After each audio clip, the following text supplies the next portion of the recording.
Hello, everyone, and welcome back to another episode of Gato. My name is Hans, I'm Edward. and we're your hosts for now and forevermore. Or until one of us becomes an N7 candidate and goes to Mars or something. Oh my gosh, Mass Effect for life, y'all. So Yeah, good. it's- We have more to speak about that a bit later on in the episode, but essentially it just has to do with the new remaster version, hey Ed, of the game? Yeah. Which we've been waiting for so long. Anyway, if you are new to Gettle, welcome to one of the internet's best repositories for gaming, entertainment, technology, and lifestyle, news, reviews, and previews, all wrapped up in a wonderful, geeky... Candy coating. Oh, I like Because that. I'm hungry and I really want Smarties one now. that we can lick good, real good, or we can suck it. Sorry, Exactly. mine is really going to the NSFW to section. the gutter. Jeez. If you are one of our regular listeners, welcome back, bitches. Lovely to have you back Well. again. As per usual, we're going to go into some really delicious and luscious content and everything else that makes Gettle as wonderful as it is. But before that, Edward, how are you doing? I'm good. Good. You well? The usual caveats, you know. How about you? Oh no, don't lie now. I know you haven't been sleeping. What? You haven't been sleeping. I haven't been sleeping, but it gets boring when we always go, I'm good, but I haven't been sleeping. I suppose, yeah, it's not even a thing anymore. Everybody already knows that, like, usual. Hans and Edward just don't sleep. They're basically vampires, you know? Oh, no, actually, no. We're vampires without any of the perks, if you must know. Yeah. Come on. As soon as I'm 35, someone just bite me. Just make me a vampire. Oh, Edward, Please. I'm already going over that hill and no one has bitten me yet. So please, if it happens to you, I'll hopefully not be too old and you can just come bite me. Okay? Yeah, I'll just I will gladly drink your know? blood if it turns me. Just please. It turns you anyway. God. Well, with that in mind, I am doing well, thank you. Good. You know, sleep as per normal. I am getting some cool new things in. From the last week's episode, you guys saw I had that Pokemon thing in the back, which I still haven't opened.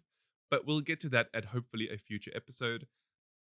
I do also have some Apple products coming in, so stay tuned for that in the coming weeks. And with all of this having been said, and the fact that Edward and I are doing relatively well, let's have a look at some Starry Nights. Well, assuming you can look through the pollution in your area, right? Yeah, that's exactly. So where I am now, for those of you who've been listening for a long time, you know that I'm no longer in Johannesburg, or at least rather, I haven't been for the last 6 months, 6 months, much to Edward's dismay, and so we do get to see, I guess, the stars when it's not cloudy and raining. Now, with this in mind, it's a fairly quick topic that I just want to speak about quickly, but most of you know, or most of you should have seen Vincent van Gogh's The Starry Night. It's a super famous, very, very, very popular painting of a starry night. I'm sure you all know where I'm going with this.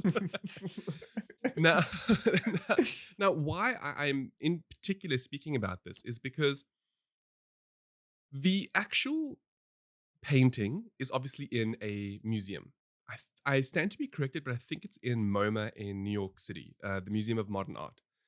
Now, what they've actually done is they've taken said artwork and they've digitized it, but not just in the normal way of, ooh, okay, we're going to take a photo of this and put it online for all to see, because we already know, you go to Google, you Google Starry Night, you're going to see loads and loads and loads of them, right? What they've actually done is they've used a technique called photogrammetry. Now, when I first saw this, I thought to myself, okay, that's unique, because I've only ever heard of photogrammetry for taking images of the earth, whereby, you know, you need to have the undulations and the rises and the lows of the hills and mountain regions and so on and so forth. So when I saw that, I thought, that's very interesting. And it blew my mind. Because what MoMA have done is they've taken Vincent van Gogh's Starry Night, they've used photogrammetry, which for those of you who are curious to know what it is, essentially, according to the wiki, it's the science and technology of obtaining reliable information about physical objects and their environment through the process of recording, measuring, and interpreting photographic images and patterns of electromagnetic radiant imagery and other phenomena. So basically saying they see it in 3D. It's not just a simple 2D image, right? Basically what our Yeah. iPhones can do nowadays, with that sensor on the back, the time of flight sensor. Anyway, before we get too much into it, um, so what they did is that they used these photogrammetry techniques to capture a starry night. And in so doing, they generated an image. Well, I assume it's a 6K, no, 8K. I don't even know what it is anymore, but it's a 6,144 pixels by 6,144. And that's just phenomenally high res. And making it even more exceptional, there are 180,000 points on the image itself that showcase undulations in that. And the reason why I'm mentioning all of this is because they've created the most incredible 3-dimensional image of the artwork. Now, I'm sure many of you out there are thinking, oh, well, 3D, why would you 3D a 2D painting?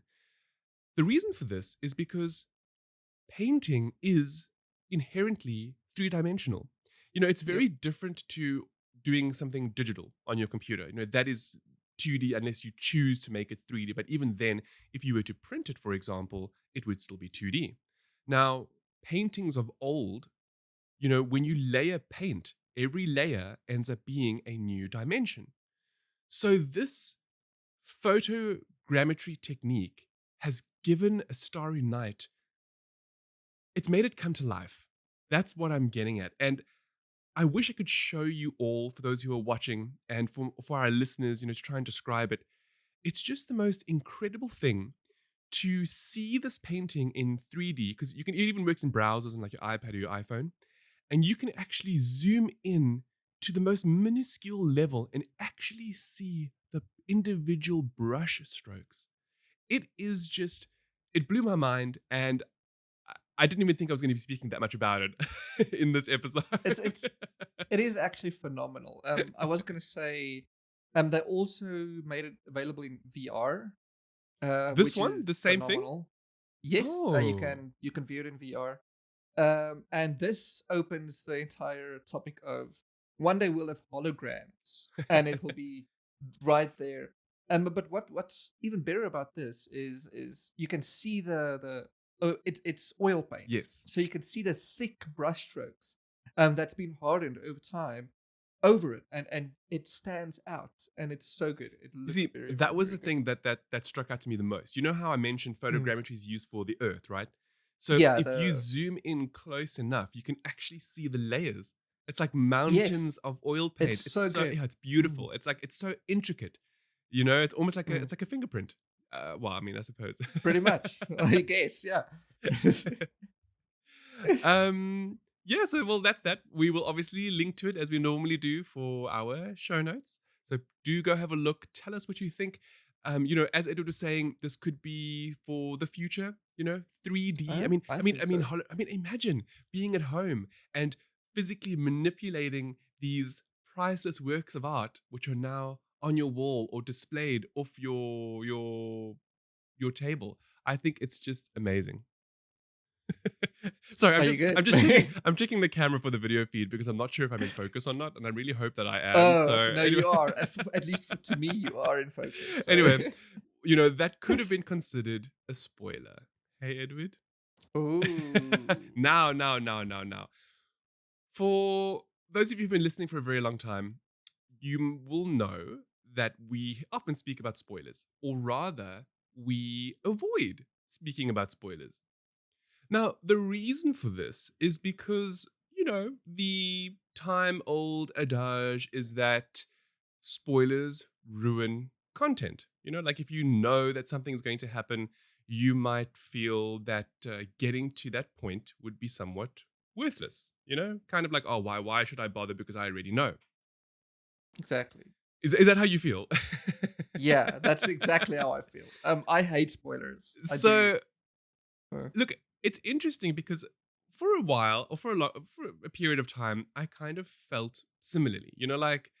Would we have wanted to know that Danny ends up being crazy at the end of season 8 of Game of Thrones? Would that have ruined the show? Or rather, the fact that Azor Ahai's prophecy never comes true. Would that have ruined? Look, all of this did ruin the show. So I don't even know if knowing. Well, there you go. No, what I mean is, like, I'm wondering if having known all of that before getting there would have really, you know, you see, okay, Game of Thrones is a bad example because the whole thing is just bad. All right, so let me try to think of of something else. Actually, what if knowing the ending would have made watching the show better? And by that I mean, if you already knew what was going to happen to Danny and the fact that the Azor Ahai prophecy was a load of BS and that Arya was going to kill the Snow King. What's his name again? I've forgotten. It's already erased from my memory. The Night King. There we go. Yeah. The king. Like, Yeah, if we already knew that, would it have lessened the enjoyment? And, when I think about it, I'm actually wondering if knowing would have actually enhanced the show. Now, just hear me out about this. Hear me out. So, I've been doing some reading as per normal for Gettle. And I came across something called the spoiler paradox, whereby the assumption, as we've already discussed, is how knowing what's going to happen will ruin the rest of the story. Like, if you knew that Professor Quirrell had Voldemort stuck in the back of his head, that spoilers. that Jesus. that My gosh. that Philosopher's Stone might not have been as impactful, right? Well, according to the Journal of Psychological Science, this is incorrect. Well, no, it's not, because I feel. Hold on. bad We will. when I know. I will. Okay, it's cool. I'm glad Okay. that you're sticking to that, because I do want to Okay. discuss this a little bit more with you, because I also have my own opinion on whatever this research is saying. All right. So they say that it's false, that knowing what's going to happen does not actually ruin the story. As a matter of fact, it enhances it. Now, this is it's like a really weird thing to grasp, because we're so conditioned to be like, no, don't tell me. I don't want to know. I've got to get there on my own, so on and so forth. So it has been dubbed the spoiler paradox, because according to this research that Nicholas Christenfeld and Jonathan Levitt from the University of California in San Diego's psychology department, they have found that, as a matter of fact, knowing a spoiler actually enhances the enjoyment of the content. And I know. Hold on. Okay. What did you want to say? What did you want to say? So Nicholas and Jonathan are certified spoilers. They spoiled something to their partners, and then there was a big fallout, and then they went and did this thing. Carry on. Okay. So what you're saying is the reason why this study came about is because okay, I hear what you're saying. Exactly. I hear what you're saying. I like what you're saying. I like what you're saying. So,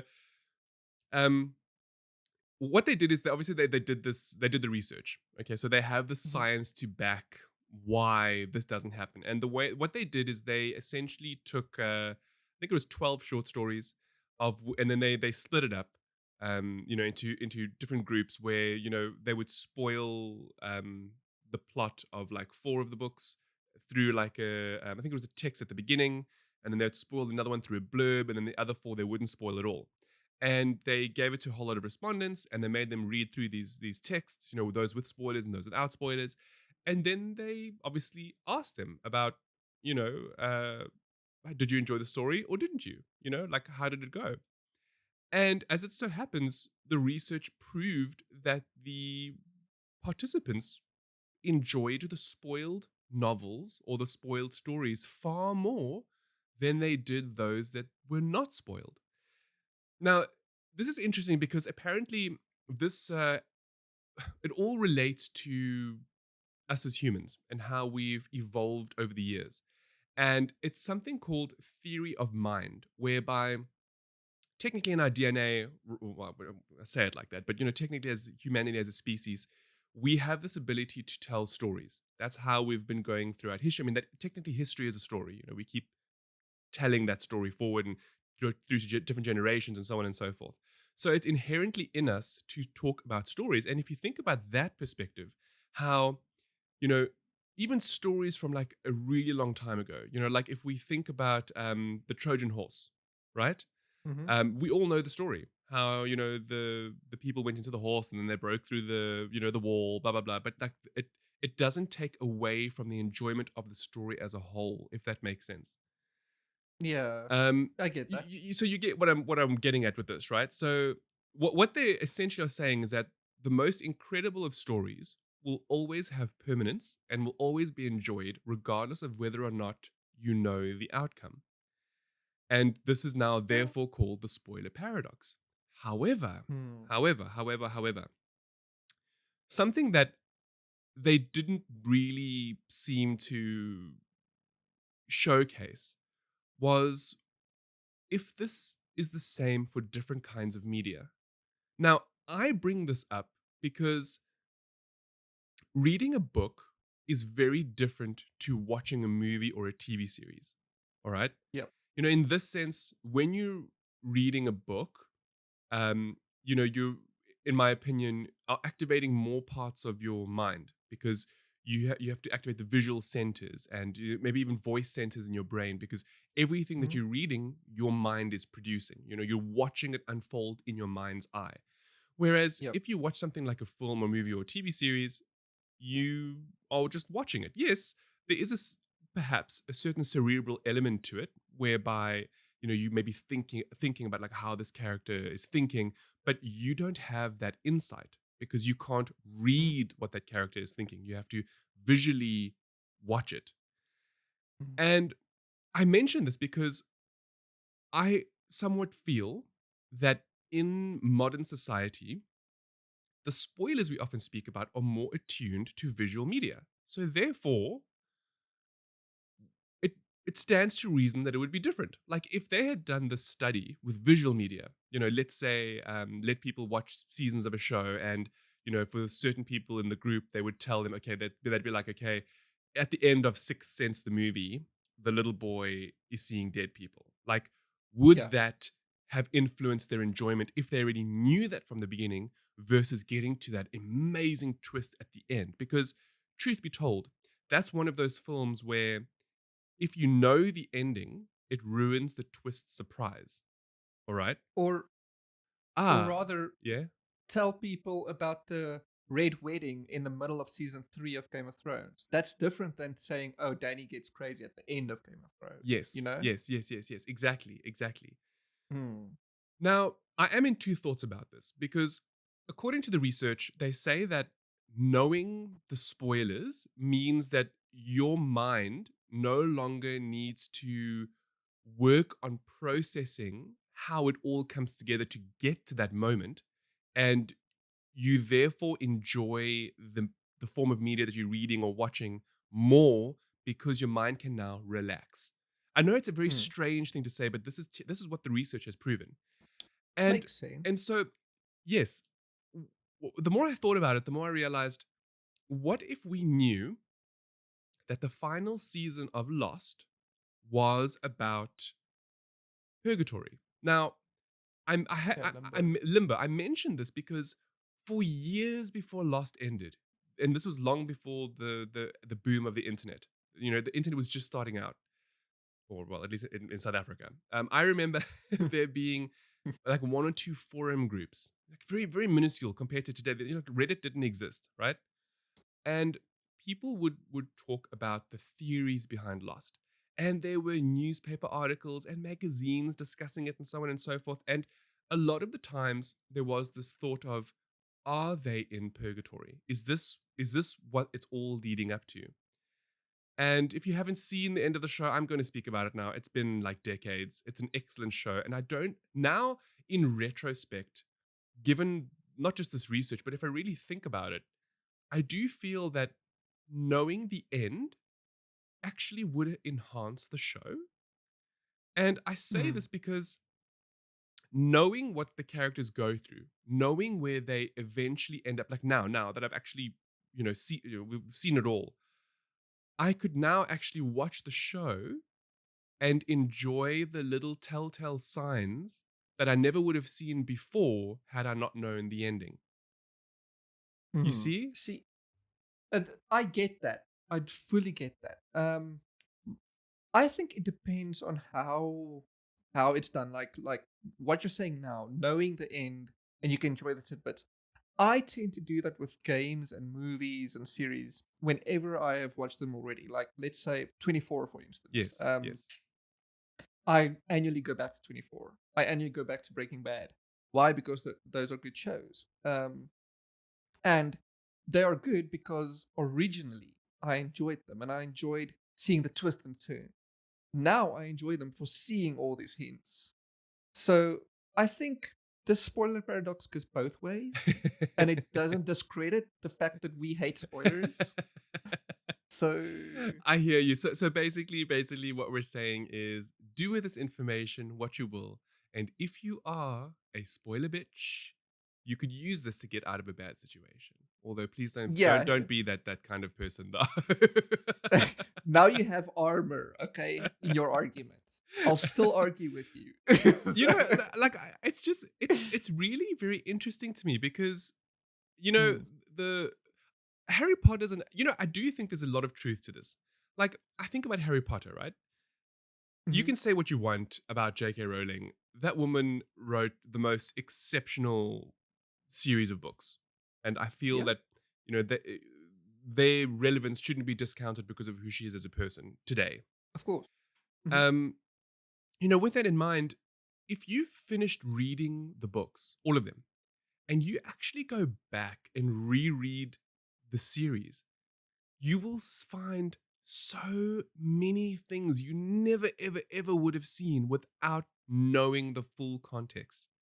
So Yeah. I am wondering if maybe this is what the study is more so talking about, how by knowing what's happening, you can free your mind to observe other things. Because, we often speak about, well, many times in Gödel, we've spoken about different theories and, phenomena, like how your mind will focus on one thing, it'll see patterns, even if those patterns don't really exist. And Yeah. so maybe what happens is because we're so focused on what's going to happen, we're so busy now thinking about all of those things that we're not concentrating on what's right in front of us. And this Mm. way, by already knowing, you can now enjoy the content more to a degree, Yeah. It's weird. See, It's a very weird. Well, that's why it's called the spoiler paradox. and that explains why the group who were fed the blurb and the spoilers were had more interest in the story they read. Yes, that's Now, right. now That's right. again, as you said, this is written media, Yes. but I think it's because they could now go and see, oh, but this hints towards that, and oh, so that creates this thing of where they enjoy You know what? looking for everything, and There is something that I want to relate to this, but stay Mhm. tuned towards the episode because I will discuss a little bit more there because it's got to do with this TV series that I watch, and I have a feeling that if I had already known the end before getting to the end, Hmm. I don't think it would have ruined my enjoyment. I actually think it probably would have enhanced it. But we'll get to that. We'll get to that a little bit later. In the meantime, I know that Edward likes his 90s comics. I do, Actually, I do. you are very much a comic book reader, hey? Weirdly, that's I something I never used to got be. into. I mean, I'm a card Um, collector and a video gamer, but I just never got into comics for some reason. And I love books, so I read a lot of books, I did. Actually, you would probably know better than me. Do you? Is there Pokemon comics? Does it I exist? think there I don't is know. Pokemon manga or Oh manga, yeah, depending on how obviously. you It's want to I forgot pronounce it. Pokemon is an anime Yeah, and not a yes. cartoon. So, It looks like a cartoon well, nowadays. I mean, Just look, saying. it would have Um, only come later on in any case because Pokemon yeah, started as the card game before yeah, becoming the video game and the TV series and so on and that's so it. forth. I stand to be corrected on Well, that fact. no, I think you're Actually, correct. yeah, okay, No. yeah. I do think that happened first. Well, Hmm. at least Okay. in my mind and upbringing, that's how it happened because I couldn't afford a Game Boy at the start. So who knows? But you could afford 6 million Charizards. Shh, shh, shh. Don't even speak to me about the Charizards I lost in the fire. Okay. Well, actually, if you think about it, that's a fitting way for them to go Gosh. up in flames. Actually, yeah, it is. But yeah, I used to read comic books in my youth, especially Spider-Man. I had a Oh, you're a few. big Spider-Man fan, yeah, yeah. Yeah, and the thing is, when you're young, you don't think about reading things in order. You What? just get a comic and you. No. The thing is, I had no idea comic books had orders Okay. because the thing is, comic books come out in issues, and you buy one issue or one volume of an issue, and you know there are two more, and that's it. Also, So in fairness my to dad, we mm, grew up in South Africa, and anybody who yeah, knows will know that we often got things the wrong way around. Like we yeah. got things delayed, even today still. No, really, it's the truth. Because I mean, That's I may have not been into comics, but I was a very big magazine collector. I mean, I don't know if anyone remembers mm. back in the 90s, there were magazines for dinosaurs and bugs, and they were literal like collections. Oh, Once a month, there would be a new magazine, and you'd go and pick it up, and then sometimes they'd have little goodies that you could like build like a skeleton of a T-Rex and stuff like that. Anyway. that's amazing. Like I collected the Star Wars one with a big Here we go. foliage. So Uh, yes, that's exactly it. yeah. Yes. I remember going to Look and Listen and always ordering with my pocket money, like the 2 issues that they didn't have in stock. So I would Yes. get Spider-Man 3, Spider-Man 2003, issue 3, and then I would go and Look and Listen. I would tell them, listen, can I get issue number 1 and 2 as well, or volume number 1 and 2 as well? And then while you're at it, please back order the Star Wars for me because I know you won't have it in stock. Yeah. Good Mine was memories. like that for Anyway, CNA. I used to always fight with them is because it? I was like, because the thing is they were so popular. This was literally like if you came too late, you didn't get your magazine. Yeah, You know. the Lord of the Rings ones. Gosh. Anyway, okay, back to the topic of 90s Yes. comics. Yeah. So 90s comics. If you many, That was I I didn't would say that really was the read. heyday, right? The heyday of Yeah, comics, you know? at least between me and the people I knew. Yeah. I think everybody Many people actually would did because argue. if you think about it, I oh don't no, I'm know. sorry, we keep going on tangents here. I'm so sorry. That's fine. The whole thing of the 90s is, we didn't have the kind of cinema and television landscape that we have today. So That's true. anyone who wanted to delve into things like specifically geeky things, whether it was Mm, X-Men or the DC universe or whatever, comics were the outlet. That's where you would go to be immersed in these stories of superheroes and space exploration and so on and so forth. So that's very true. it's very Um, interesting. It's very, very interesting. Yeah, and many of the more outlier comics that they used to have this one-off superheroes with ridiculous names, and to think of 90s superhero cinema Oh. like the Lost Action Hero or something. Um, Oh, well, but it look, there were some gems. Like Spawn was really there were, great. of course. Oh, Spawn is Hey, I amazing, mean, even but again, today. Spawn is DC though, so Oh, the only that decent might be DC why. film. Okay, wait. Yeah. Okay, Um, let's get to this point of what you're talking about. yeah. Anyway, so actually, on the topic of Spawn, Okay, it yeah. had crazy ass villain names. So in my perusal of going through random websites on the internet, I found a 90s comic book name I love generator. how they specifically are like 90s. Yeah, because it's as crazy as the 90s. Now, the 90s were filled with one-liners and crazy names and super ridiculous superheroes and villains. I mean, just look at Tim Burton's Penguin. Anyway, Oh, but hang on, no, but hang on. um, That was earlier though. That was 80s. that was way And that is earlier, still but even phenomenal. then, All right. it's the This is what we're same. saying. The 80s, and it was actually the 80s where, It's where the comic filled with books that. really like the Yeah, interest rose. And then the 90s were like yeah. the heyday because that was it. And then That's look, exactly they've it. remained popular. Let's be honest. If you're a comic Yeah, book goer, great, good for you. I mean, I kind of wish now as an adult that it would be cool to maybe. Or what am I even saying? I could just do it if I could even find the time. Anyway, man, comic books are expensive now, that's the though. problem with being Especially an if you adult. get It's like the finding the proper time to ones. do the things you love. Okay, I barely have time Yeah. to like review games right now. Yeah. Okay. Anyway, Ye- okay. 90s comic book Anyway. generator. Yes. So the 90s extreme character generator is exactly what it says on the tin. You go to it, you put in how many names you want, and you click a button, Oh, cool. and then it'll just generate a bunch of super ridiculous, amazing So names. this is So like perfect for an author. You want to think of something cool? yeah, Hey? that's exactly it. If you're writing this slapstick comedy comic or visual novel or anything, just go to this website. So beforehand, I went ahead and made 6 of my own comic book That's superheroes. awesome. I'm calling them the Force Bros Oh my gosh. because Of all the naturally, names. Okay, fine. yeah. And the 6 that came up, now I did not edit this at all. And the 6 names I came up with is Striker Dark, the leader of the Hard Force. Cryterror, leader of the Red Force. Oh gosh. Fist Shadow, leader of the Blood Force. Striker Ghost is a member of the Rider Guard. Wraith Punk is the leader of the Sharp Force. And Motor Claw is the member of the Okay. Fire Force. So with the exception of Okay. Striker Ghost, who just has to be the difficult bitch in the situation, everybody Yeah, here yeah. is from a force of some kind. That's why they call the Yeah, force. See, in my mind, the guards are from a different continent, but he's still part of the Force Bros. You know what this is stronger like. than all This of is like them. the Power Rangers, and then there's the Green Ranger. Okay. Yes, this This is the Green exactly Ranger. This is exactly yeah. so it's Look, amazing. these are generally fairly decent. Like, I mean, Yeah. I keep going towards Fist Shadow. Like, I could so see that, right? Or Strider Fist Dark. Shadow Like, from the that's Blood cool, Force. you know. Cry Terror, not Yeah. so much. He sounds like a weenie little bitch. I don't know why he needs to have terror in his name. He's the one that becomes the villain in the end, you know.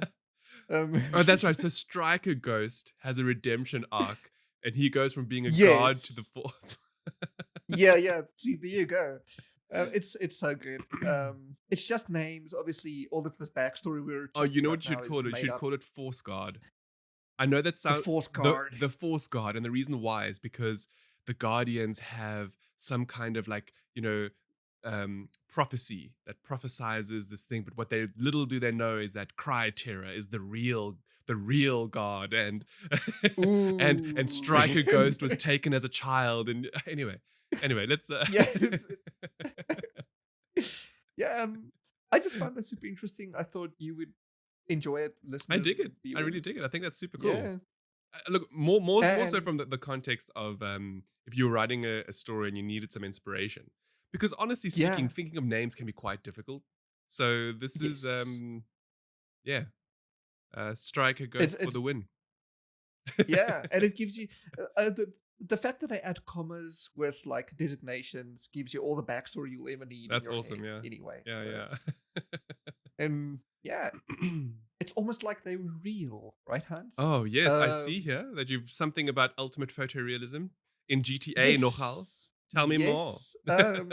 So GTA is like that one weird game where everyone mods to look real. Okay, but this is GTA 5 though, right? Yes, this is GTA 5. So it's weird because you always see these mods, like these next gen mods making the game look real and what. I've never seen the game look this real, and it's not even a mod. What? Well, it's not a mod in the traditional sense. Okay, anyway. all right. So researchers at Intel have created a machine learning AI, who they have Intel finally doing something useful. Yeah, finally. Thank you. Who they have fed photos and actual photos from Germany, of all places. Who then the machine then changes what it sees, what it's fed. Let's a video of GTA 5. Okay. And it enhances what it sees with little bits and pieces of real photos okay, so actual real. So to break down what you're saying is this AI took a scene recorded from GTA, right? Yeah. And then used real life photos to reinterpret the scene from a photorealistic perspective. Yes. That's amazing. So what normal AI like this does, super sampling AI and all of this smart AI, like Mass Effect is using a similar technology. Okay. What the conventional method usually is, the developers would feed the textures and the everything into the machine, and they would tell the machine what this is and what to pull from.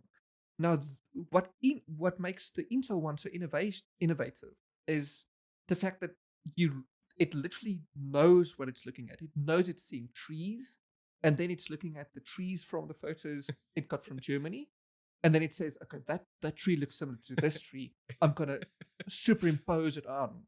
Do you know what Using Intel have inadvertently made? What? A AI deep that can fake. beat captures. Yeah, that's Think about exactly it. Think it. about it. When the captures like, identify the hill.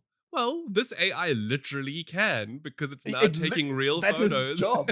Yeah, it does it by itself as well. So what happens is it goes through the G buffers. So in the rendering process, whenever something is output, like when a video is made, in between the normal frames that you see, you get a thing called G buffers, and that's what it uses to interpret the data of what it's looking at. I'm not Okay. sure exactly how it works, and the post I'm linking to doesn't go into too much detail, but it's super smart words that I don't really understand. It's just so amazing. In the post as well is a video that literally shows side by side awesome. which scene of GTA 5 it took and what it looks like now. And it's super good. Do you see the reason why this is so cool, especially discussing this kind of thing from a video game's perspective, even though it's AI, is what if this is the blueprint for creating photorealistic games in the future? In other words, what if a game developer took a blank, in other words, they, let's say, create a town in a game, but they don't put textures on anything. Then they let the AI go through this town, look at things that what it thinks is, oh, that's a tree, that's a hill, that's a thing, and then allow it to effectively generate photorealistic textures. That is incredible. The only limitation there is the fact that the AI uses Yes, video that's input to it. So when you're playing the game, the developers will still need to model everything. But I guess the AI now outputs. Yes. Now, but imagine imagine taking the AI and adapting it to do that on the fly that would be amazing for game developers. Wow, this is some new horrendous deep fake stuff that we don't need in the world right now. Yeah. Okay, well that's very cool, Edward. Well, going on from that, there's a couple of just random interesting facts that I actually want to discuss with you. Mainly because I've, when we always do things for Geralt, we come across a whole lot of interesting topics and things. And I felt that a lot of the ones I may speak about now, although we could technically speak about them for minutes and minutes on end, I kind of felt that they were small and interesting enough to dedicate a segment to them rather than each one talking about it. That's smart. So the first one is good old MF Samuel L. Jackson. Yeah. Mr. Purple Lightsaber himself. There we go. Thank you for bringing that up. Now, what is cool and the tidbit that I have allegedly found is that we all know that his role in Pulp Fiction, which I have yet to watch, by the way. So I'm sorry. I know I need to. It's on my must-watch list. All right. There's a certain scene there where he utters the word mother effer. All right. Yeah. And then, of course, throughout the rest of his career, that becomes that's what he's known for. Well, apparently, the hilt of his lightsaber in Star Wars has BMF engraved into it. Oh, Isn't that what a cool? ghost! I love this guy. Okay, no Look, controversies, just a BMF. yeah. Apparently, it was the prop department. They did it, so it's not like he Hmm. requested it or anything. But I still think that's Oh, so cool. You know, it's an that's super ode cool. to him and his acting career and the Hmm. phenomenal role he played in Pulp Fiction. Which, although I haven't watched it, I've seen enough to know about the role, and I just think Hmm. it's such a cool little factoid. You know, Yeah, that this BMF was a BMF in everything, including Star Wars. and he has a BMF lightsaber. Now the next one has to do with Robert Frost's poem, "The Road Not Taken." Hmm. Now, many people who read this poem, they often take inspiration from it, because Mhm. they say that taking the road less taken is often more rewarding, right? Yeah. Well, well. To burst your little bubble about that. Well, not mine. I knew Well, not your fine, not you, Mr. Literary Expert. Apparently, Robert Frost wrote this poem in jest. It was to mock an indecisive friend of his, and it wasn't meant as a source of inspiration. So, Actually, Robert Frost was known to do this. Like, his poem. I forgot what the poem's name, but the one about the wall. okay, Every good neighbor has a wall. Um, yeah, it's thank also goodness. in jest. Yeah. Well, So. now moving on from walls and indecisive friends, we have the Pope, who apparently has declared a Scottish whiskey as the real holy water. Now, for you whiskey aficionados out there, you you can just be like, thank you for this wonderful. We all knew it wasn't wine, okay? So there's a little bit more context to this. So It's law apparently, now. the Vatican, it had to do with some documentary, and that the Vatican made the people who made the documentary cut that piece out because it would be like sacrilege. But what they should have done is rather left it in and then just explained it away, because apparently, it's a play on words in the sense of aqua vitae, which means water of life, is Mhm. the same as Uishabetha, and I'm sorry if I'm totally ruining that because I don't know how to speak Gaelic, um, in Scottish.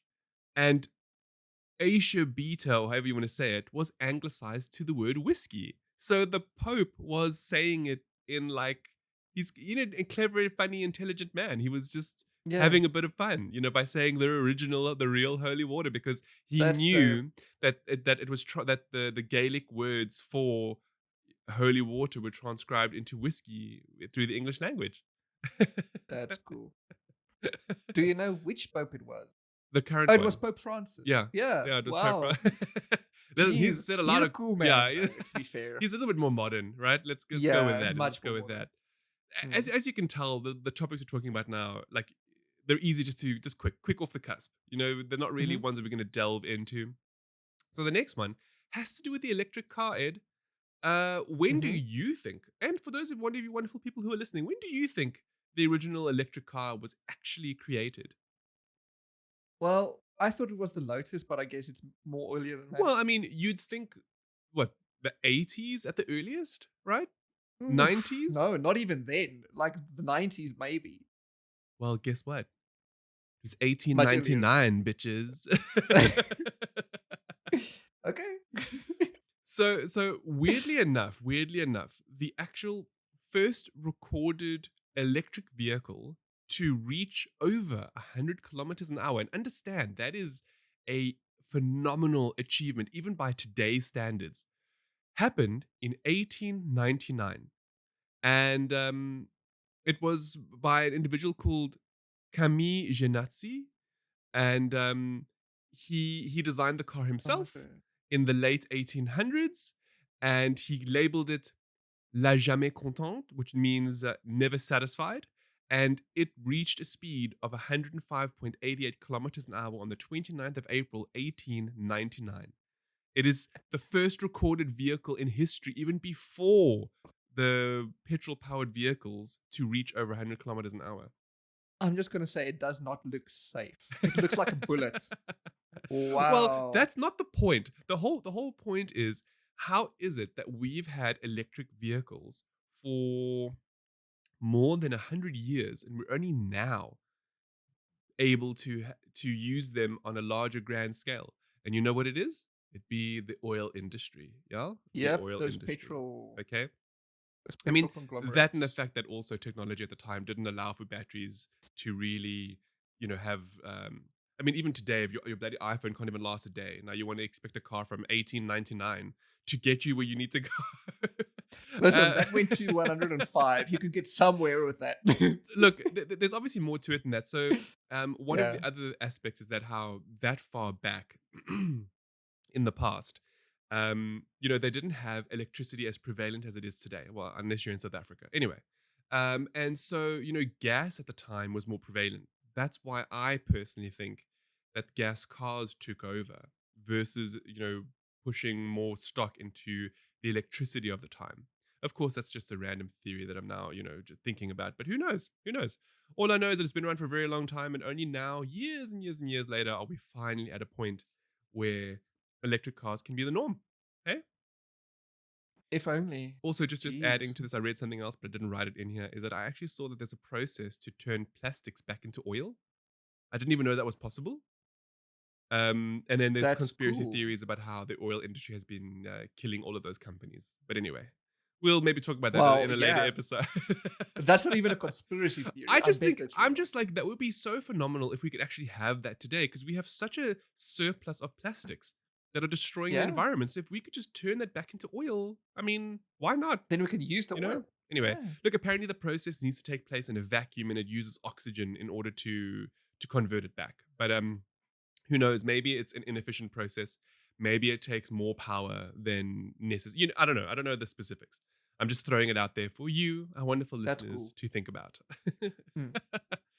Now, the next one has to do with Lego. Ed, I hope you haven't read ahead. I need Yes. to ask you.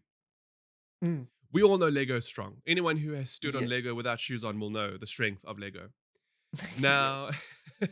I must ask you, how many Lego bricks do you think it would take if they were stacked one on top of the other for the original Lego brick to break under the weight of the other Lego bricks?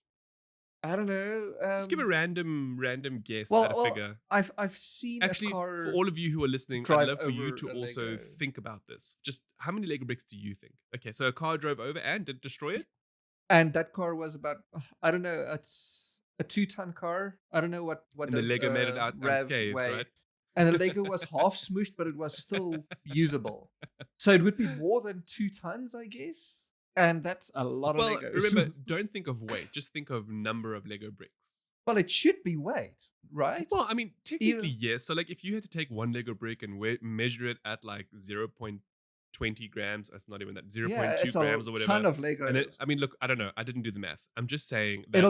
It'll be the Tower of if you- Babel. Okay, it's so, how high? gonna be How do you huge. think? Like, how many Lego bricks would it I don't take to know. destroy the Into bottom brick? that into space, it would be a few Well, kilometers okay. tall. So it would be 3.6 kilometers, which is only to like the first level of like the stratosphere. All right. Doesn't matter. Really? It's still a lot. It's still a lot. And the total number of bricks would be, drum roll please for all of you who have a number in mind, 375,000. Which is a lot Gosh, less than I thought it would be. I that is.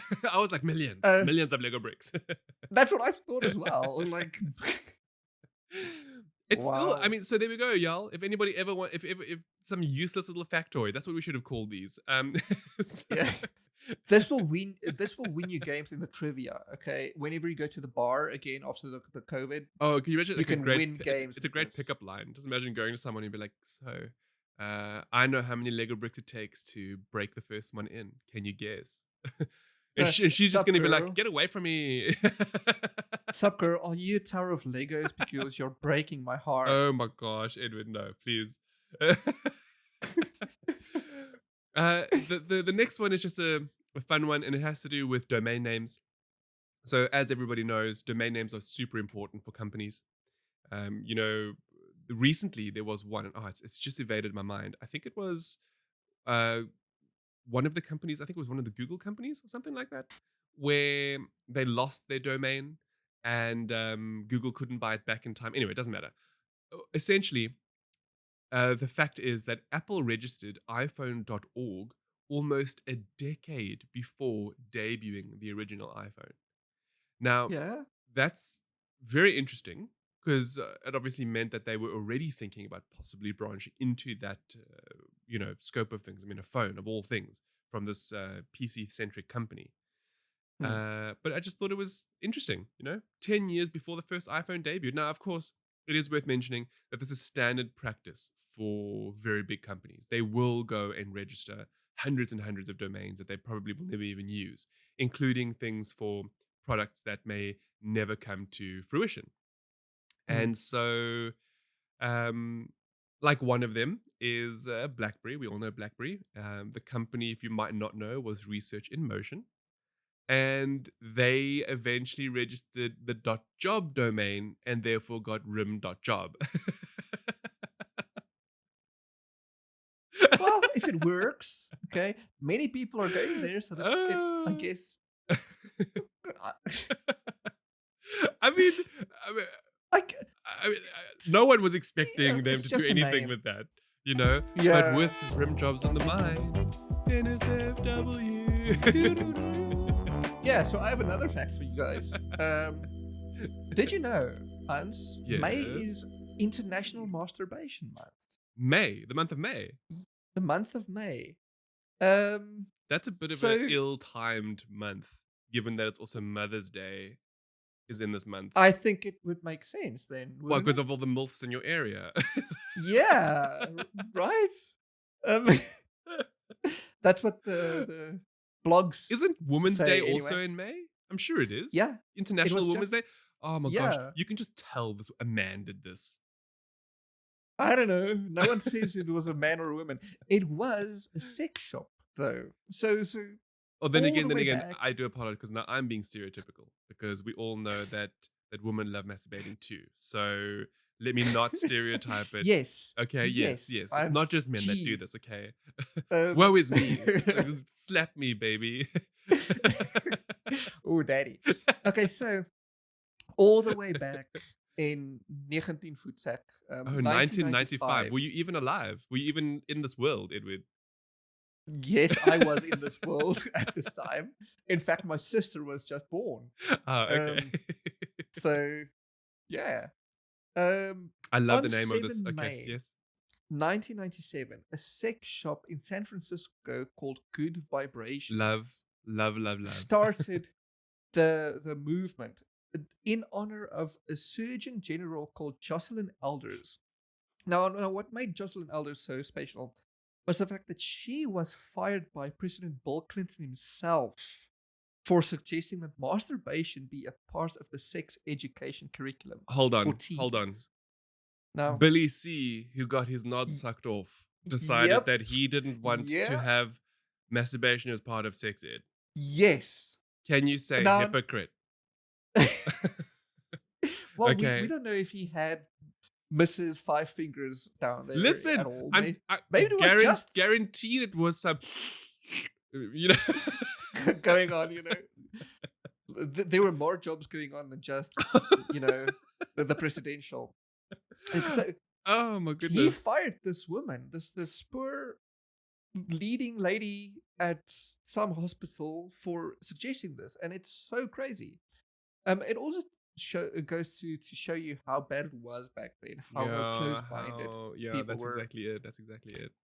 Now, to commemorate her, many, or rather to commemorate the event, because it was only the day. It was 7 May for decades, for like 25 years. Yes, yes. But in recent years, thanks to websites like Bevy and Huffington Post,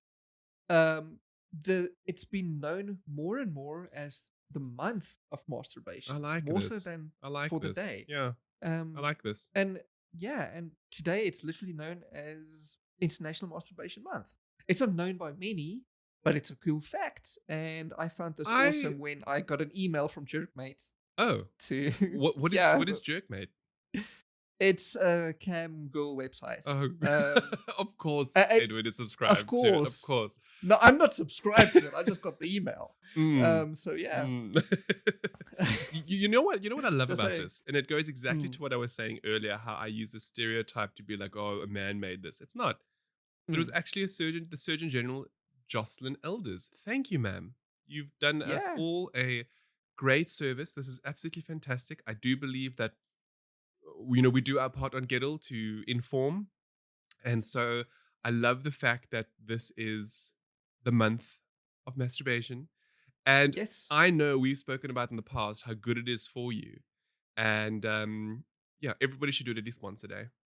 You living your life wrong if you're not at least getting your O off once a day. Hey, don't you agree? Just once a day, at a minimum. Yeah. You know, Yeah. I would say close to that number. at least once. No, this is cool. This is very cool. I dig this. So Yeah. yeah, I dig this. Actually, I'm gonna just go out and say, Ed, I need you to publicize this a little bit more. I look forward to reading an article on this for the site next week sometime. Could do. Yeah, Yeah. let's do it. Let's do it. All right. Now I see Mm. here, since we're talking about this, and normally beauty is in the eye of the beholder, I see that there's more than meets the eye of the good old clitoris. Yes. So, I guess it's another factoid more than anything else, but it's amazing. But yeah, yeah. So for the longest time, for hundreds of years, apparently, I've read, um, no one really knew what the function of the clitoris is beyond pleasure.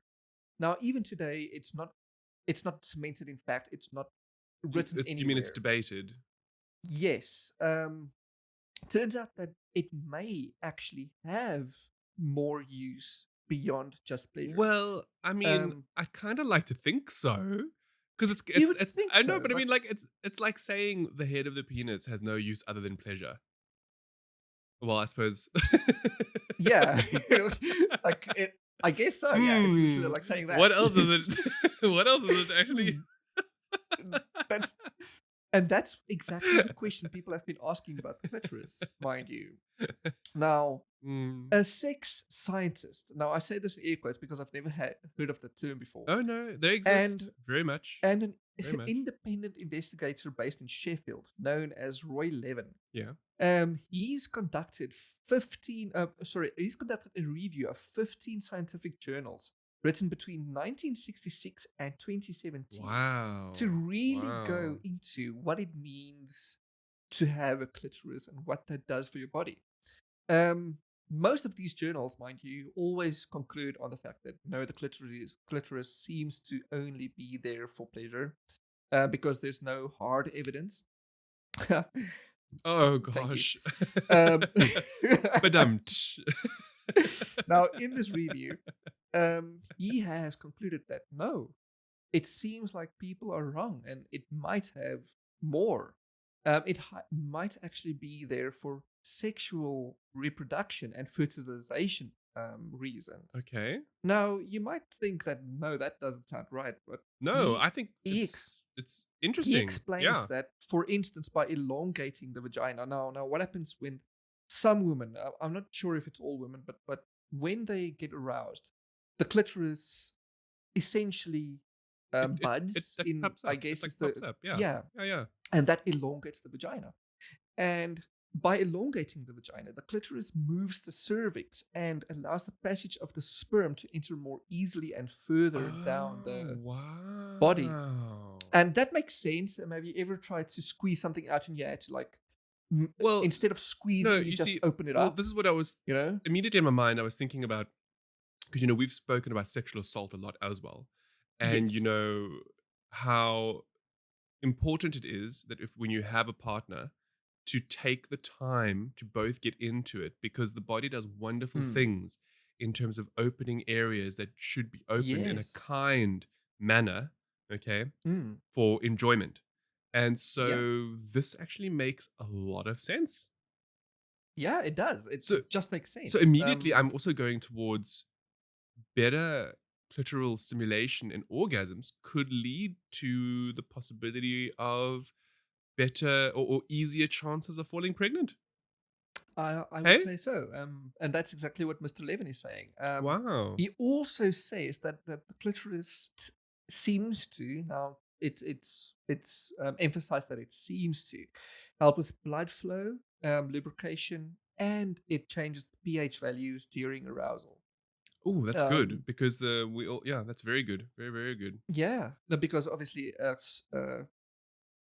less acid in your Allows the sperm to liquids survive means more. Yeah. easier survival of the sperm. That's Yeah. actually Um, fascinating.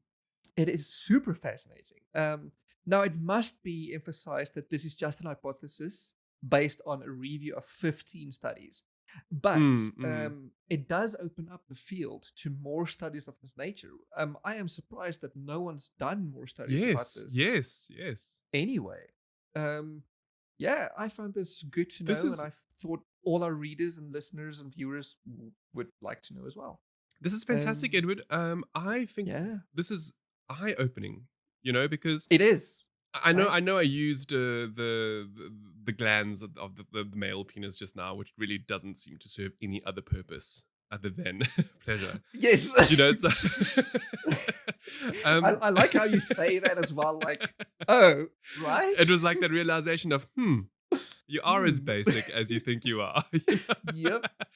Because we all know that the women are the fairer sex, and of course they're far Mhm. more what is the word, complex in many ways, like even from a Mm. physiological perspective. I mean, after all, they can harbor life. So this is fascinating. I'm actually wondering if this may eventually, I know I alluded to it a moment ago, lead towards not as a solution, but helping people to fall pregnant, as a really Yeah. good natural means. I mean, I'm not saying it's the be all and end all, Mm. but um, this was fascinating, Edward. Very, very, Actually, very good. this leads to the fact that many societies and many peoples around the world, they are based around um, not sexual pleasure, but sex for um, procreating. Yes, yes, yes. Now, actually, in many of those societies, the woman will most of the time come off empty in their acts because it's all about just getting the sperm in there. Correct, So correct. this would go further beyond and just say Y- that, y- hey, maybe you should look at your lady once in a well, I while, you mean, know? no, this gives credence to the fact that that stimulation is actually necessary more than Yes. oh, if you A want to, quick pop. yeah, yeah. It's actually like Yeah. specifically from, as Edward is talking about now, from the aspect of reproduction.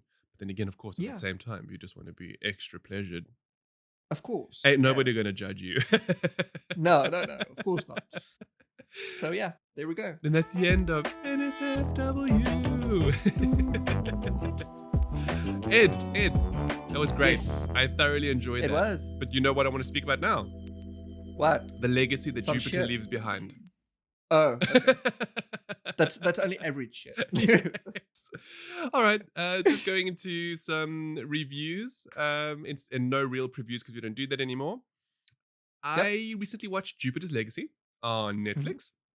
And okay, let me talk about what the show is about first before really getting into my critique or my thoughts. So, it is a superhero show by nature, and it looks at what it means to be a superhero in the modern era who also happens to have a family that have abilities, and how you might have to raise them in this world, and what it means to be bestowed abilities versus being born with abilities. Okay. Mm. So that's technically the show in a nutshell. Is that it looks at this family of superheroes and how they go about their daily lives. Now it sounds a bit mundane. It isn't really. It's actually quite interesting. Um, but it has a lot of problems. So I meant to make more notes about this show, and I haven't. I realize that now. So I'm just gonna go very Just much waffle off on. memory. Off memory. It stars Josh Duhamel in the leading role as a utopian, and his wife is Leslie Bibb. Everyone should remember Leslie Bibb from, there was this TV show all the way back in the 90s, and this is why I'm so sad I didn't have the notes like I was supposed to, and I don't know why I forgot. Anyway, she's fantastic, and she is his wife in the show. And they have two children, Chloe, and I can't remember the boy's name because he's super boring. Anyway, so of the two of them, Chloe is like the absolute brat, going off the rails, drug addict child, and the son, I think his name is Adam, I'm not sure. He goes by Paragon as his superhero name, is doing everything he can to live up to his father's ideals of the Code. Now, the Code was created by Utopian, which is Josh Duhamel's character, in order Mhm. to have some sort of a tenet to live by as a superhero, a superpowered being. All right. And the show explores that a lot, but also not enough. Now, I know that this sounds a bit confusing, and that's because the show is a little bit confusing. So, there is a lot of mystery in the series. Like, where did they get their powers from? And now this makes me want to speak about the spoiler paradox that we spoke about earlier in the episode. And the reason for that is because now that I've seen the first episode, I know where their powers have come from. Mhm. And I can't help but feel, if the show was structured differently and we actually knew from the start, would it really have made a difference? Like, it's the reveal is not that extraordinary that you would need to spend 8 episodes getting there, is what I'm trying to get at. Now, that again also plays into something the TV show does, and that is, it often goes back in time and then comes back to the future. Now, the reason why this is weird is because they've taken all of the actors and aged them up. So, so, so in the 1920s part of the show, Josh Duhamel, Leslie Bibb, and a lot of the other characters, they look like their beautiful modern day selves. Their great skin and that. But then when they come to the future, they have terrible wigs and really poor aged makeup. So you can, So if bad. you look at this and you're like, I can literally see that you're not an old person. At the very least, they should have contacted Marvel for some CGI tips and techniques. Anyway, I'm getting a bit ahead of myself here. That aside, the weirdness of having young actors cast as old actors is the fact that the old storyline that takes place in the 1920s is infinitely more interesting than what is happening in the modern day.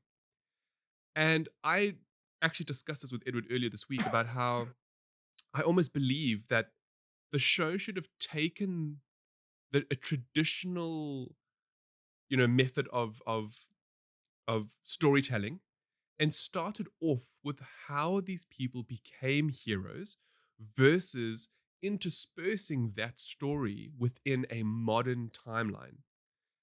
Edward disagreed for his own reasons. Actually, I'm curious to know, Edward, why? Why did you? I mean, you prefer the split as it is? Yeah, I don't mind it as much. I think if it were like the way it's done now, is very almost Arrow-esque, where they have flash forwards and Yes. flashbacks. Yes. I think if they had, like, I like the way it is, but I just feel like they should have made it more like The Witcher, where it bigger segments. Yeah. Rather, I think Yeah. that's the better.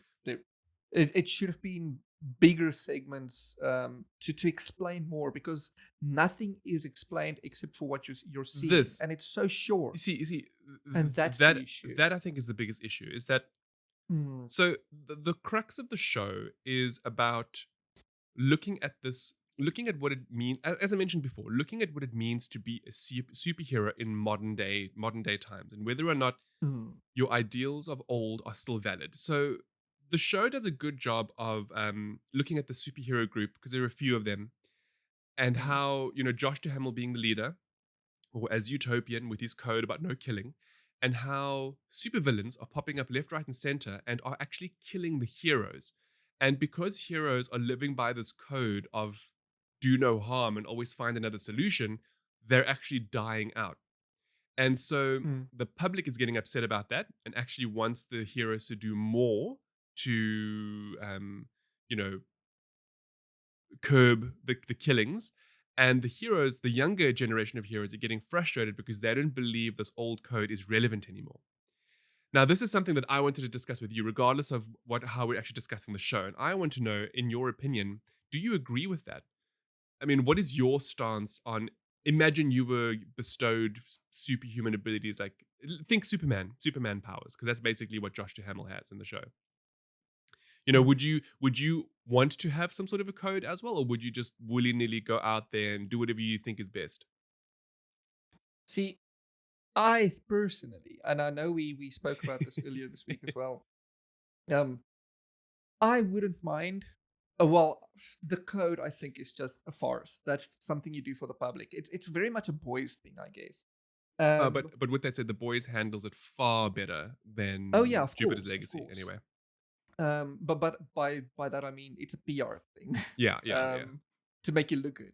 It's because let's be honest, when someone invades, let's say a terrorist comes and threatens your city, what are you gonna do? Throw him in the jail? No, you're gonna make sure the guy doesn't come back. Well, If he bombed an entire, let's say he bombs a office block, what are you gonna do? Just sorry, you go in jail now. Bye bye. No, if you have the powers, you're gonna be mad. You're gonna be angry. You're gonna kick the guy's head off. And I would probably do the same. you see, I wouldn't so care too this much is about the where code. I suppose we differ a little bit. So I very much found myself relating to Josh Duhamel's character, very much relating to the fact that he was fighting within himself and those around him to have this code of do no harm being your primary goal, right? And the only reason why is because if you didn't have, I'm not saying there has to be a code. I'm not saying there has to be like legislation or whatever. What I'm saying is if there isn't something that sets you apart from a villain, then what makes you a hero? Do you get what I'm saying? And it very much goes to like if you look at comic books and you look at people like Batman, who he'll beat somebody to the brink of death, but he won't kill them because he believes that killing makes you not evil, but like it. Where is the distinction then between being a hero and being a villain? The thing is, where do you make, like, if someone bombs a building and I killed it one person, is that the same? But what gives you the right to kill that person? The fact that he's killed millions of others. But you see that's the whole thing. That's the whole thing. So that person in their villainous stead went and killed a whole lot of people, right? Yeah. So why then does it make it right for you as the hero to kill that one person? That one. Doesn't matter. Person. Even if it's just one, it doesn't matter. Because why not? Because it always starts at one. I'm not going to kill the entire... Okay, let me put it this way. I'm not going to kill the entire Al-Qaeda network. Why? I'm just going to kill the leader of Al-Qaeda. Oh, but why not do the whole network? Because then it ends. No, it doesn't. Because you always know if you kill the leader, others are going to spring up. So now this But then I'll kill the new leader. Okay, but you see... I'm not going to kill them all. But that's what I'm saying. It all starts with one. And then you're going to continuously keep... Yeah, exactly. So... But not a million. but what I'm getting at is that you get what I'm saying though, right? Like there's no then distinction. So then you're basically a villain who thinks they're doing good. Like what's his name from The Boys? My favorite character. Homelander. Like Homelander, because where he keeps thinking he's doing the right things, but he's really like he's villainous. You know, he's a psychopath. See, I get what you're saying. But what do soldiers do for their countries? So soldiers are pawns who are fighting for one other individual person's best interests. But they are also defending their homes. Well, only if they're at home. Even then, they are obviously. I'm not going to infiltrate Iraq for their oil. So you see, this is now where there's a bit of a conundrum, and unfortunately, Jupiter's Legacy doesn't do a very good job of exploring it in the way that it's meant to be explored. That's okay, because they are very much only American superheroes, right? So they're in America and they're all about protecting America. So what Edward says has truth. whereby, fine, if there's an invader coming into your country, wouldn't you do anything in your power to stop them, including killing Yes. them? Now, of Mm. course, again, like I said, it's a double-edged sword, because if you are Mhm. killing in the way that the villain is killing, that just makes you a villain of another nation. Does that make sense? You you Yeah, it you are does make you are sense. then villainous to others, instead of being a paragon or a beacon of hope for everyone. Because if you think about Superman, right, he's the whole world. The whole world adores Superman, and that's because one of Mhm. his main ethos is also not to kill. He will beat to a pulp because he knows how powerful he is. So he actually constrains his abilities. Anyway, as I mentioned, the show doesn't do a good enough job of exploring that. Yes, it mentions it a Mm. lot. Yes, it forms a large part of the narrative arc, but it never fully explores it. And that for me is such a shame, That's the because crime, yeah. there's so much that could be explored in that sense. Rather, what the show Mhm. then ends up doing is it's very CW-esque. And I told Edward this numerous times while I was So watching the many 8 episodes. I times. was like, this is a CW show with a really big budget. And I mean that Yeah. and I mean that in the worst sense possible, okay? Because CW shows are puerile, and they, they have context where there's no need for context. Like a great example of this, and I know that it's not exclusive to CW, right? But it is a DC thing, where in the original cut of Justice League, there was that whole scene with the Russian family that Joss Whedon thought was fantastic, and it was literally terrible. It was the worst thing they could have added. That's what I'm talking about in terms of Jupiter's Legacy. Where they have like these out of random context bits that absolutely mean nothing to the overall story or anything that CW loves to do. Like, Yeah. and excuse me for saying so, but like the token person of color just randomly is there and then running away, and you're like, was that necessary? And Or you've actually done more harm than good for this person. yes. Okay, Like that's what I'm getting at. the fact that they're there is fine, but the fact that the show includes them just for the fact of including them, Yes, yes. that's doing harm. There, Yeah. that's exactly it. That's exactly it. So it has a lot of these issues, including some really, really, really dodgy visual effects. It does, again. It's very CW. Like there's this one character called Black Star, which is very clearly a man in a suit. And you just look at this, and I think Edward, I think you sent me it. It's the budget dark side. Yeah, it literally is. That's he even looks I like a had Fong from such Dark I had Side. such a good laugh because it's just you look at what's going on, and you're like there's this fight scene in the first episode, and the punches don't even land. They're reacting before the punch even hits them, and I'm just looking at this, and I'm like, how did this, for a pilot episode, how did this get greenlit? Because I'll be perfectly honest, I almost stopped watching after the first episode. It is that bad. All right. Mm.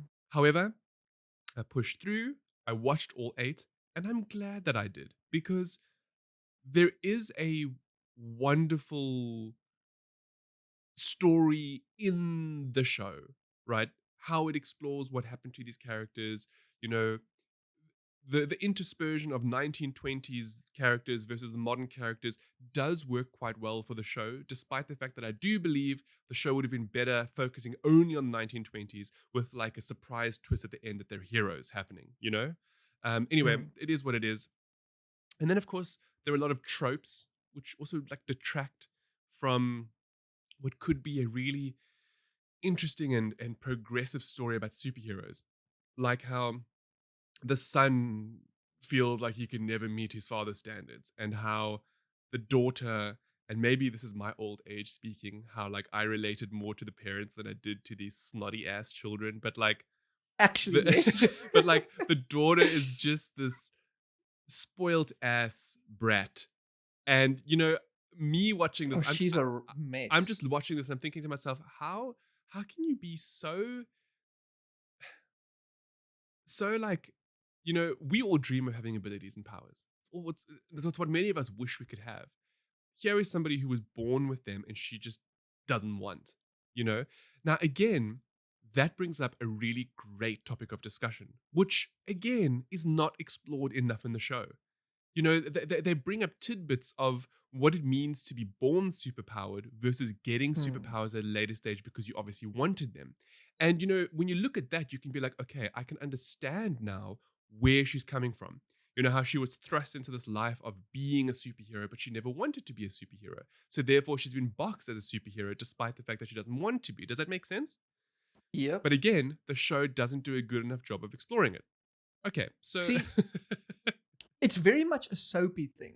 Like yes, they won't do the current modern day series thing and explore things about the characters. They just take the characters through motions. And I wonder, that's the biggest Stephen S. problem. the Knight, Oh, did he do soapies? no, Edward, he did things like Pacific Rim and I can't even think. It's things that are, it's very Fast and the Oh, Furious, Smallville, you know? and Angel, and Buffy. Yes, so it's got that the show, okay, which is worth noting that he's no longer part of the production. And I do feel that's maybe why Uh, halfway through the first season there is a I bit of a turn see. and the quality does kind of raise a little bit, you know? So it goes from Mm, like 90s superhero to a little bit more modern day. okay, Look, that makes I don't sense. really want to talk. We've spoken about the show a lot now. Long to cut it in the end, it's average. I was really hoping it would be a lot better than it is. It teeters on being good, all right. And I think maybe Volume 2, which is apparently slotted for later this year, will do a better job because it is based on a graphic novel. With that said, the show apparently is totally different to the graphic novel. So who knows where it's going to go with the next volume, but I am interested to see where it's going to go. Is it must-watch television? No. Is it something that could potentially be better? Yes. And that's why I'd say watch it if you have nothing better to do. Otherwise, watch something else. Now, speaking of must watches, Hans, I Oh, know you watched Mortal Kombat. avoid. This is why we need an S category for EGADs. I'm Okay. seriously considering that, by the way. I don't I know. think we I just should. I just feel having Anyway, the word shit is not very professional in terms of a rating. the thing is, we're a video games organization. Do we care about that? Anyway, We'll have keep to look going. for another Yeah. word that goes with S. If anybody can think of it, please let us know. Yes, I watched the Super new Mortal bad. Kombat. I don't want to say it's terrible, even though it is. It's more like there was, what was that other show that I spoke about that had a very similar problem, and that is that Mortal Kombat was created for the wrong era. You know, you're making a movie in 2021, but you shot it Hmm. like a 90s film. Like, what are you doing? Why are you doing this? You know, no, and it bothers me, it irritates me because Mortal Kombat, the video games, have the most incredible narratives. You They actually, like, do. if they had just taken the narrative from the video games, including the lines that the characters speak to each other, you would have an infinitely better movie than what was just produced. And that to me boggles my mind because the Mortal Kombat franchise has the ability to really be fleshed out and to really have the strong narrative arc weaving through the films. Now, Hmm. I say this in the sense of the movie starts off very well. All right, it starts off with Hanzo, which I didn't know was the name of Scorpion, Hmm. and how his family is massacred by the Lin Kuei, namely the person who eventually becomes Sub Zero. And Yeah. that first opening, like 10 minutes, I was watching this and I was like, wow. I was like, this is going to be so good because it really did look like it. You know, fine, the production value was a little on the offside. Like, it looked like they were on a set. And I feel that Jupiter's Legacy is very similar compared to a lot of other shows. Anyway, um, but it gave us the story of like vengeance. You know, we all know that Hanzo is going to come back to avenge his family. And, you know, it was really good. But Hmm. my gosh, did they take that and just blend it and throw it down the drain? Because straight after, straight after Raiden saves his child, the child of Hanzo, which the mother hid under the borders or whatever. You know, it's all quite good, quite realistic. Raiden takes the kid, and then it shoots to modern day times where predictably this guy is part of Hanzo's lineage, and so he has the Mortal Kombat sign as a birthmark. Oh, you can't even make this shit up. and he's in a he's in a cage fight as per usual, and Jax is watching. Okay, just randomly because apparently Jax is working with Sonya Blade to track down people who have this logo on their bodies because apparently if you're chosen you get one. Anyway, um, so It's video games, man. no, this is just poor movie writing, all right? Now, at first glance, it's not all that bad, but they do some of the dumbest stuff along the way. It's it's basically Fast and the Furious with abilities. That's how I have to describe Mortal Kombat because Ye- there are things like there was this one moment where Sub-Zero now is talking to Kang Lao. No, sorry, not Kang Lao. Shang Tsung. Okay, and they're Right. in the Nether Realm, right? Oh, sorry, Outworld. They're in Outworld. And Shang Tsung is evil, and he's the soul sucker, blah blah blah. And now, of course, millennia have gone past, where they're now at the 10th game. That the 10th Mortal Kombat is about to take place, and if Mhm. Outworld wins, then they get to take over Earthrealm. That's basically like the gist of the story. Um, and now you would think decades later have passed, right? So I mean, centuries later. So what is called Sub-Zero? I've forgotten what his real name is. He's talking to Tsang Shung, and he's like, okay, the game is coming. We have to blah blah blah. And then he calls the guy. Let's call him Ted. He's like, Ted, go forth and kill the combatants before they have a chance of entering the thing. And he literally turns to Chang Tsung, and he goes, "That's not my name. I'm Sub-Zero now." And I'm just like, oh. I'm like, why did he even have to say that after centuries of already being Sub-Zero? Do you get what I'm saying? So Yeah. it's like It's very much a 2000s movie, it sounds like. but this is what I'm saying. Like the one-liners. Oh my! Like I couldn't tell if this movie was trying to be serious or if it was trying to Mm. be meta, like Deadpool, because there are parts of the film where the characters are like, like Kang Lao. I think he's the one with the hat, right? There's a Yeah. piece where he kills Natara with his hat. The spinning thing, and it cuts Yeah. her in half. And he goes, Kung Lao does a fatality. And I'm just like, what? Why is he saying that about his move? That's amazing. Okay. No, Sorry, it's that's terrible. amazing. It's just terrible. And So this cheesy. this this that's exactly it. There's so much of this cheese throughout the film where like you just look at it and you're like, okay, so you started off the movie like like not gonna lie, you got me in the first half, the meme where Yeah. it starts off like really good and then it just devolves into this like puerile meta doesn't know what it wants to be film. Where the characters are basically looking at the screen and telling us things, but they're also not because they're doing their best to fight the outworld competitor. I don't know where it fits into the grand scheme of things. But It's weird. to me it's just a really bad movie.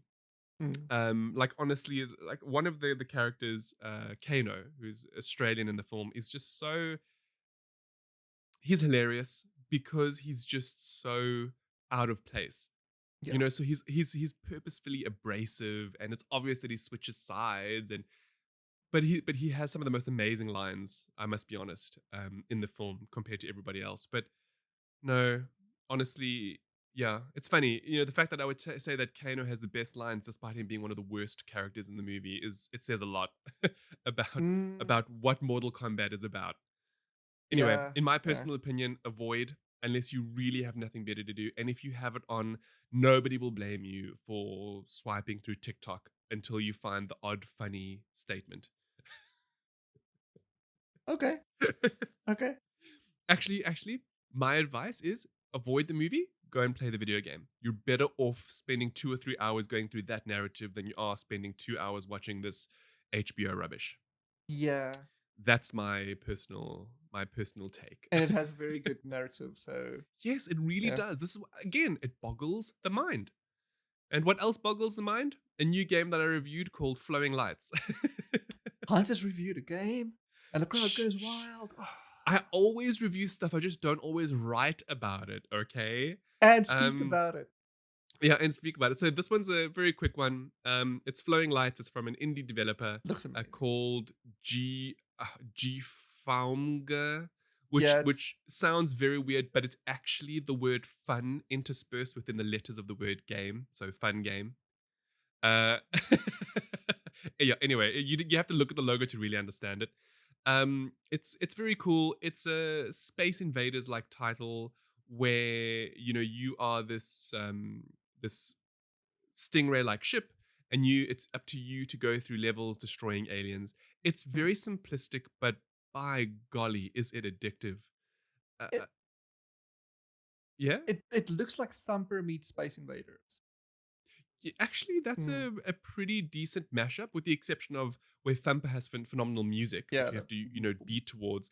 Flowing Lights doesn't, but Mm. it's a very good game because they do a novel way of introducing gravity to the gameplay. So this ship crash lands on a planet which has such a large gravitational field that it influences everything, including your warp drive and weapons. And in so doing, the gameplay is obviously built around that. So the world itself is generated whereby you can actually see the gravitational lines. So you can make out how, by shooting your weapon in a certain way, how it'll curve around a hill, or it Mm. won't make it all the way up, stuff like that. And that really lends a really wonderful puzzle and cerebral element to every segment that you have to try and get past. And what makes it even better than that is that once you find the solution, it's then about trying to do it as fast as possible, because every segment has a leaderboard. And I actually found myself, because I am generally quite competitive by nature, I find myself doing a level 10, 20 times over just to get to the top of the leaderboard. And I actually loved the game for that. There are other cool elements to it, like how it does allow you to, like, if it picks up that you're restarting a segment multiple times, they'll give you buffs. But if you take them, then you don't end up on the leaderboard, so it's up to you. If you just want to get through it, it's there to help you. But if you're like me, do not take them, because it takes away your competitive advantage. Anyway, it's a great game. It's also really cheap. So if anybody's looking for something fun that is somewhat cerebral but uses really old gameplay mechanics, check out. It's called Mm. Flowing Lights. I actually really enjoyed it. Good. Good. And Edward, you reviewed some. Oh, you also reviewed a game, Yeah, I did. Assassin's Creed. Yes. So good. It's actually Well, I so mean, so it's so it's an good. expansion to Valhalla, right? So Yeah, which was we, already amazing. yeah, we've already Um, mentioned how phenomenal Valhalla is. So yeah. this is Wrath of the Druids. Now, Ed, I want to know from you, Mm. given how this is the first expansion for Valhalla, Mm-hmm. and you've obviously touched upon some of the original expansions from games like Odyssey, Mm-hmm. how does this fare in comparison, and is it worth people, you know let's say somebody has the game because they didn't buy the gold edition or ultimate edition, is it worth now getting the season pass? Yes. Okay, so Oh, comparing it directly to the previous games first. Well, I don't know if Fate of Atlantis was the first one, but I'm going to compare it to Fate of Atlantis because it's the same premise. yes. Um, comparing to that, it's much more of a packed Cohesive.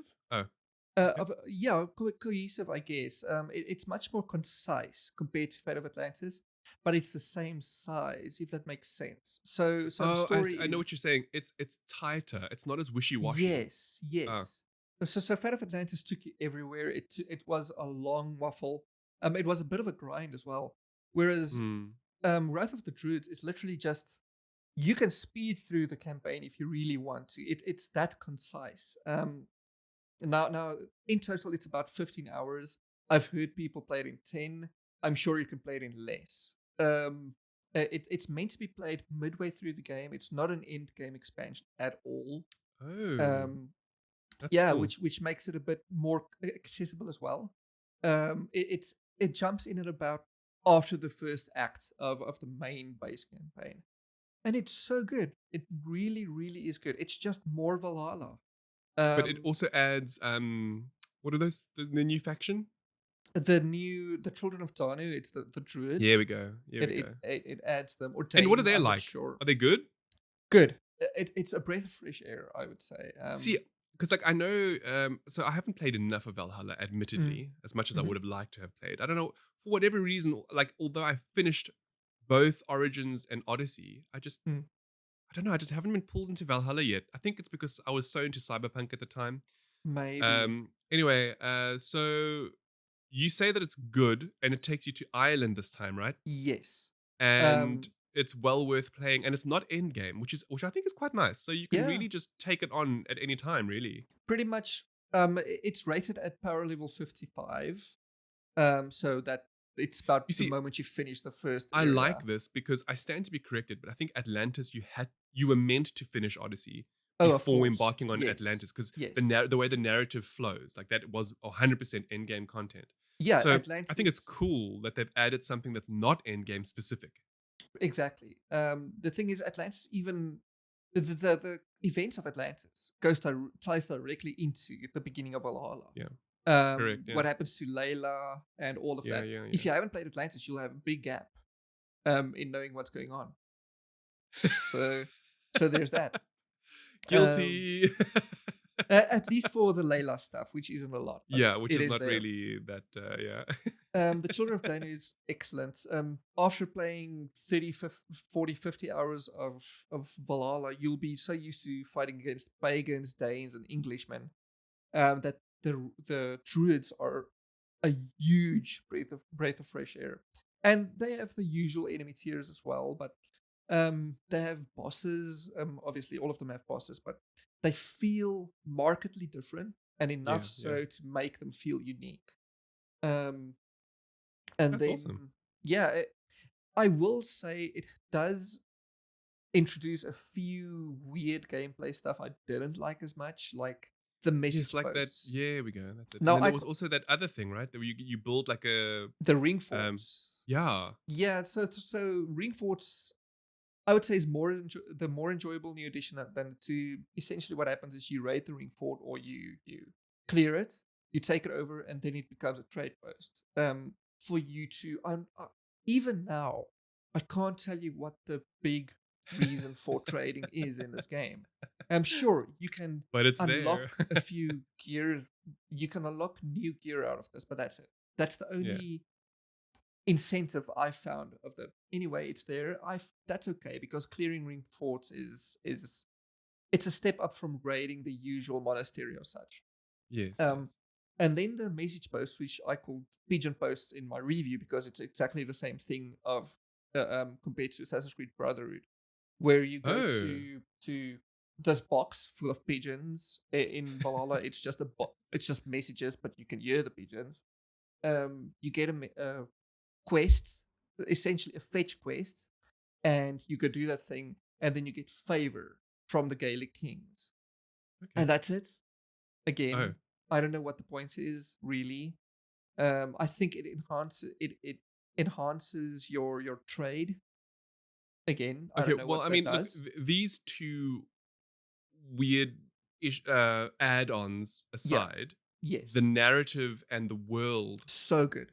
are what it's actually about, right? Yes. Like they're worth the cost of entry Oh, for despite the new sure. gameplay. Yeah, because these things you can see they were struggling figuring out what to add, what to make it Yeah, it more was probably like we have to add something to exactly. but I mean the game is really so good. Exactly. It's not Yeah, needed. So yeah. Ubisoft went and said, "Oh, we need more." You can play this without that, and it'll still be well worth it. Incredible. Look, It's I so just good. like the fact that because this is now the first expansion of I think 3, right, that are coming for Yes. Valhalla. Yeah. I just love the fact that it's so good that it added an additional 15 hours of you actually want to play gameplay. Do you know what Yeah. I'm saying? So Yes. like whether or not you finish the main game, this is like genuinely good add-on, like genuinely good fun to begin Mm. playing and enjoying. And I Yeah. love that. Because Also, I don't think we will get another Assassin's Creed this year because I think they're doing that like 2-year rotation. yeah, So probably. to me, it's nice if they keep bringing players back, and Exactly. then of course you're now adding another 15 hours to an already wonderfully 60-70 hour game. So Exactly. at the end of the day, let's say after the 3 expansions, and let's assume each expansion is roughly the same, then you're looking at an extra 45 hours on top of your 60. So it's Yeah, like 120 hours easy. I that's mean, more than that's good value for money in my opinion. I exactly. mean, if you look at the price in like the ultimate edition, right? I think it's like 1,800 rand or something like that. I don't know. Maybe a little bit more. Whereas then the base one I think is 900 or a Yeah, it's thousand. 900. You know, 990 if depending on I where you mean get it. even at the base of 1,000 rand for 60 hours, what else can you pay 1,000 rand for 60 hours of enjoyment, No, it's or good. $70 and 60 hours of enjoyment? I mean, it's not even Exactly. it's like a $1, it's like $1.25 Mm, an hour, which is nothing. exactly. Um, Um, so that to me is fantastic. I will eventually, I hope one day, get into Valhalla. Until then, and I know we said we weren't going to do previews anymore. I just want to throw out there that Edward and I are both looking at Mass Effect, the Legendary Edition at the moment, yes. and we have to speak about it because by the time this airs, it will already be out. But Mm, we have had some time with it already. yes. Um, It's not a review. Right now, we're not giving our verdict on it, just mhm, more so that we are playing the title, and yes. we will have a lot more to say within the coming weeks, depending on how far we get, or how much we're going to choose to dedicate to it, because it's not a remake.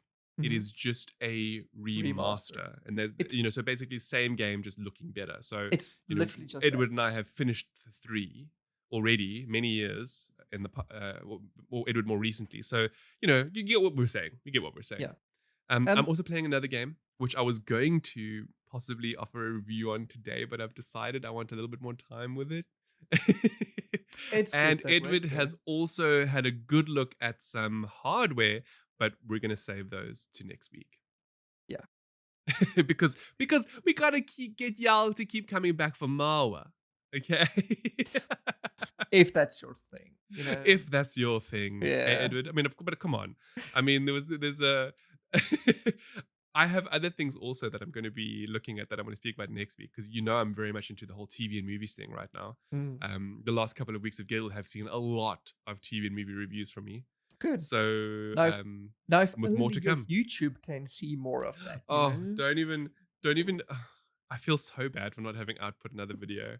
I still have content that I actually shot in December that needs a Yeah. full on, including me having already recorded what I have to say about the product. I just need to edit it, and I don't know, I just haven't. I'm gonna blame COVID fatigue on it. Actually, That's Edward nailed it on the head. It's because I'm not in my studio, and I was thinking yes. about it a lot, and it's more along the lines of, so right now I'm sitting at a desk, which is also in my bedroom, and it's you know at my other home, the studio is separate from my bedroom, so I can separate work from leisure, I suppose. Mm, And I am struggling to do that here. Also because of the space and where I would shoot. It's not like at home having a whole dedicated room to it just made it so much easier. mm. I know it sounds like a bit of an excuse, but I just haven't felt like I could do it yet, despite having brought everything with me. So I'll see how it goes. I'll see how I feel. Yeah. You I know, think I do it sh- still love it. I miss it. I miss it actually. and I I think really that's the do. main thing. Just miss it more and you'll love it. That's Edward, thank you for being one of my biggest fans. I really appreciate it. good. Good. Oh, well, there we go. I do believe we've come to the end of Gettle 56 or season 2, episode 14. For those of you who are long-time listeners, thank you so much for once again tuning in. If you are new, we hope you enjoyed it. And yeah, I look forward to hearing some of your feedback, especially our long term listeners about this episode. We're not going to say why until next week, but y'all know why. Hey, Ed. Yeah. It's kind of obvious. It's just a little bit, just a little bit. It's, But yeah, it's this was good. I look forward to speaking to you all again for next week's episode, especially you, mhm. Ed. Yeah. And until then, I hope you all have a wonderful week ahead. Ciao. Bye.